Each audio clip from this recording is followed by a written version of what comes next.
મહાનગરપાલિકાના કારણે લોકો ત્રસ્ત થઈ રહ્યા છે ને તેના જ કારણે લોકોએ હવે વિરોધ માટે રસ્તા ઉપર ઉતરવું પડી રહ્યું છે।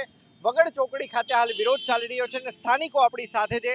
શું કહેશો કે આ પ્રકારનો વિરોધ આપે દર્શાવ્યો છે? આ રોડ છે કે ખાડા, એ જ રોડ ગોતવો પડે એવી પરિસ્થિતિ છે। વારંવાર દર વર્ષે અમે કમ્પ્લેન કરીએ છીએ, કોઈ ધ્યાનમાં જ નથી લેતું। ચોમાસામાં આ થાય પછી પૂરું, આવતા ચોમાસે પાછી અમારે કમ્પ્લેન જ કરવાની। કોઈ પણ આખો ખાડો આગળ 500 મીટર આગળ જિલ્લા પંચાયતનો રોડ બનેલો 20 વર્ષથી એક ખાડો નથી પડ્યો। જેવું કોર્પોરેશનનું ચાલુ થયું એટલે ખાડા ખાડા ને ખાડા, ગોઠણ સુધી ખાડા છે। તંત્રને કમ્પ્લેન કર્યું તો બીજે દિવસે જવાબ આવી જાય કે તમારી કમ્પ્લેન સોલ્વ। એક પણ ટ્રેક્ટર નાખ્યા વગર, એક પણ અધિકારીની કે ચૂંટાયેલા પ્રતિનિધિને અહીંયા આવવાની ભાઈ ફુરસદ જ નથી। કમ્પ્લેન એ લોકોને પણ વારંવાર અમે કરીએ છીએ। કમિશનર સાહેબ ખુદ એક વખત અહીં જો મુલાકાત નહીં લે તો અમે ચક્કાજામ કરીને રોડને 3 દિવસ સુધી બંધ રાખશું। કાકા શું કહેશો કે આ પ્રકારની તકલીફો અહીં પડી રહી?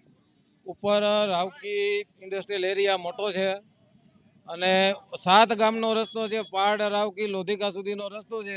રાવકી એસોસિએશન ઇન્ડસ્ટ્રીયલ એસોસિએશને વારંવાર રજૂઆત કરવા છતાં એની કોઈ કાર્યવાહી થતી નથી। અહીંયા કોઈ પણ કાર્યવાહી થતી નથી। અન્ય લોકો પણ આપણી સાથે છે। કાકા શું કહેશો કે આ પ્રકારની તકલીફનો સામનો આપ સૌ કરી રહ્યા? 5 વર્ષથી બાઈથી આવી પાડનો પુલ 3 વખત તૂટી ગયો। પાડનો પુલ તો મને 4 વખત તો ચોપડામાં ખવાઈ ગયો।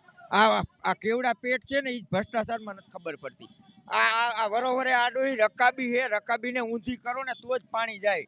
આ એન્જિનિયરે એમ છે કે આ માપીને કહી દે કે આ રોડ બરોબર છે, પાડો એ રકાબી છે, રકાબીને ઊંધી કરો ને તો જ પાણી જાય। પેલા એટલી ખબર છે? આ ભ્રષ્ટાચાર કેવડો કરે, ગટરું ગારવાના બધા પૈસા જ લીધા રાખે। હું કેમેરામેનને પણ વિનંતી કરીશ કે તે આ દ્રશ્યો છે તે બતાવવાનો પ્રયત્ન કરે। જોઈ શકાય છે કે અહીંયા રોડ વચ્ચે જ આ જે લખવામાં છે તે આવ્યું છે, પોસ્ટર છે તે દર્શાવવામાં આવ્યું છે। આ પોસ્ટરની અંદર સ્પષ્ટપણે લખવામાં આવ્યું છે કે ખાડા બુરો મદદ સદસ્યતા અભિયાન કરીને આ છે તે લખવામાં આવ્યું છે। અન્ય દ્રશ્યો છે તે પણ હું આપને બતાવવાનો પ્રયત્ન કરી રહ્યો છું કે કયા પ્રકારની પરિસ્થિતિનો સામનો હાલ અત્યારે લોકો કરી રહ્યા છે। જોઈ શકાય છે કે અહીંયા ચક્કાજામની પરિસ્થિતિ સ્થાનિકો દ્વારા છે તે કરવામાં આવી છે। શું કહેશો કે આ પ્રકારની પરિસ્થિતિનો સામનો તમારે હરરોજ કરવો પડે છે? દરરોજ માટે અમારે આ પરિસ્થિતિનો સામનો કરવો પડે છે। 1 કિલોમીટર લગીને ખાડા છે, આ પણ કોઈ આપણે કમ્પ્લેન કરી કોઈ આવતું નથી। શું કહેશો કે આ પ્રકારની પરિસ્થિતિનો સામનો સ્થાનિકો અને સાહેબુને બોલાવો એટલે એને ખબર પડે કે આમાં વાહન હાકીને કરે કે કેવી રીતે હાલે ને શું થાય। રોજ 2-3 મોટરસાયકલ ભાંગે ને માણા પડે છે ને કેટલાયના પગે ભાંગે છે।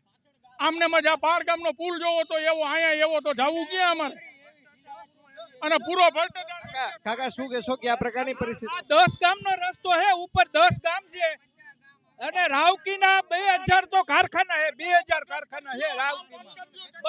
બધાયને અહીંથી હાલવાનું વાહન કેટલા વાહનનો રસ્તો છે?